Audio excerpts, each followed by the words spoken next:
Hey guys, and welcome to my stimulus package update and stimulus check update. Wow, I haven't said those words in so long. I want you guys to know that I missed you more than you missed me, and I'm happy I'm back here for you with another video just to give you my perspective on everything that's been going on.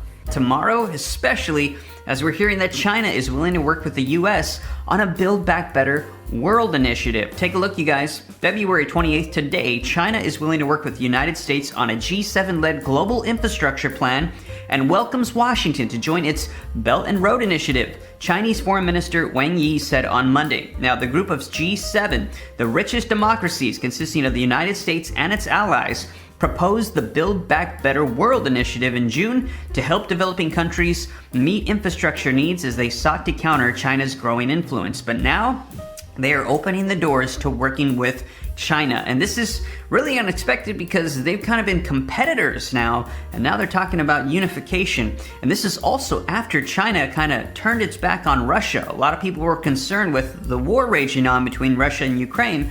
China forming an alliance with Russia, well, they've said no. They don't want any part of that. And take a look at what happened this weekend, you guys. Putin declared nuclear forces to be on high alert, and this is after we heard that the SWIFT bank accounts were cut off by the United States and the European Union. And I've got some video footage to cover all the details for you as to what unfolded yesterday.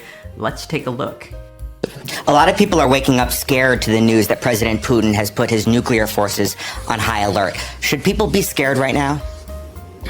It's a reckless and dangerous decision by Russia to put their nuclear forces on high alert. There's no reason for that. NATO is no threat to Russia. We don't see confrontation with Russia. NATO is a defensive alliance. What we do is to support Ukraine in their right to uphold their right to self-defense enshrined in the UN Charter. And of course, we are increasing the presence of NATO troops, US troops, other European troops in the eastern part of the alliance to make sure that there's no room for any miscalculation in Moscow about our readiness to protect and defend all allies. But this is defensive, so there's no reason for Russia to increase the readiness of their nuclear forces. So more details on the economic moves taken over the weekend against Russia. The U.S., Canada, and European allies are cutting off key Russian banks from the SWIFT global banking system. The move is seen as the harshest financial sanction imposed so far on Russia. SWIFT is a secure messaging system that links thousands of financial institutions in more than 200 countries. It's not a traditional bank and does not transfer funds. Instead, it alerts banks about transactions that are about to happen.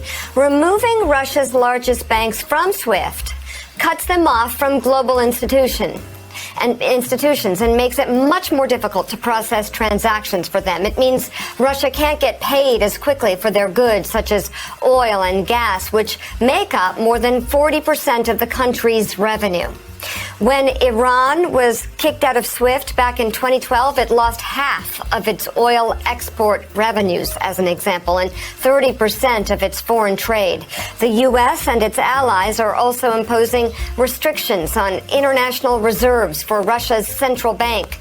Russia has more than $600 billion in foreign reserves.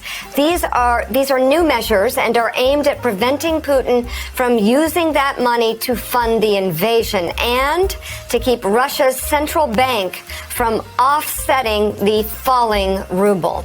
Meanwhile, the Swiss president said yesterday it was, quote, very probable that neutral Switzerland would follow the EU's lead in sanctioning Russia and freezing Russian assets. So, Steve Ratner, we spoke earlier this morning to Keir Simmons on the streets of Moscow. He talked about a near panic that's setting in with middle-class Russians. People who are being notified by Western banks that they're going to have to close down their bank accounts. People fretful, obviously, that the stock market has been shut down. Interest rates have doubled to 20%. The ruble has collapsed.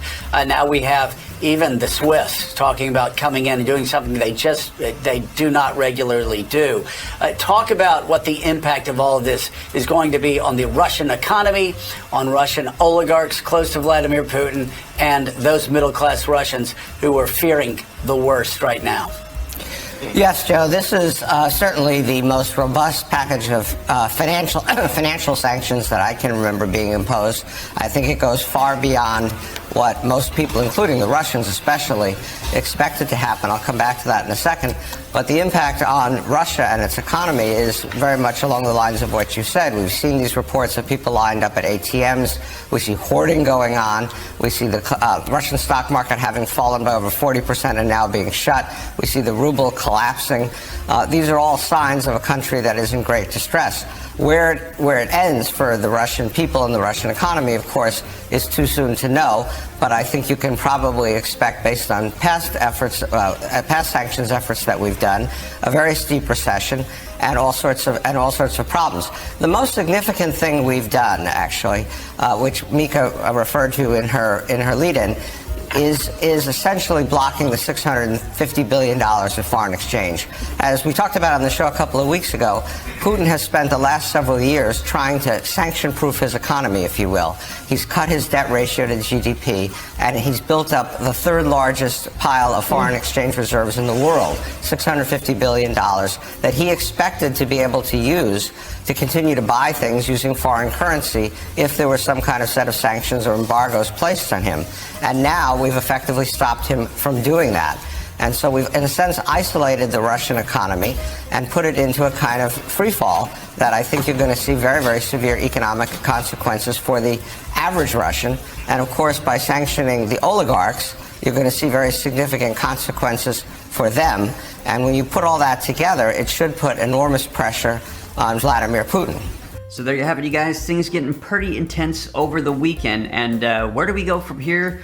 As we heard in that interview, we're not sure how this is going to be ending, but I will be sure to keep you up to date here on the channel and let you know the latest. Tomorrow, President Joe Biden is going to be giving his State of the Union address, and this is going to be his first one after being president for 1 year. And this is going to be taking place tomorrow at 9 p.m. Eastern Standard Time, and it says his message to the nation comes as the pandemic is set to enter its third year. That is right. We've been battling this now for going into 3 years, and we've had stimulus packages, vaccinations, mask mandates, all of these things trying to combat it, trying to wrap this up, and this is all happening while also, it says, Russia continues to march into Ukraine in what Biden says is an attempt to restore the fallen Soviet Union. So it's very likely these are going to be a couple of things he's going to be addressing in his speech tomorrow. These issues are also set against a backdrop of Biden's very low poll numbers and a looming midterm elections that will serve as the most tangible assessment of America's faith in Biden and the Democratic Party. So he's probably going to be pushing a lot of the things that they've accomplished. In addition to that, he's probably going to be addressing the economic situation here in the United States and inflation at a 40-year high. So we're expecting a whole lot of updates coming out tomorrow, and we're going to be hearing a lot of things in that State of the Union address. Now, also, Alright guys, this is all I have for you in this video. Thank you so much for tuning in. I really missed you. Hopefully I'll see you here again very, very soon. And I'd love to hear your thoughts and opinions on everything we talked about here in the comments below. Thank you so much for watching. I really, really appreciate you all. Please hit the like button on the video, share this video with your friends and family, and subscribe if you haven't already, and click that notifications bell to be notified whenever I publish new videos for you. Please stay safe, stay healthy, and I'll see you in the next video.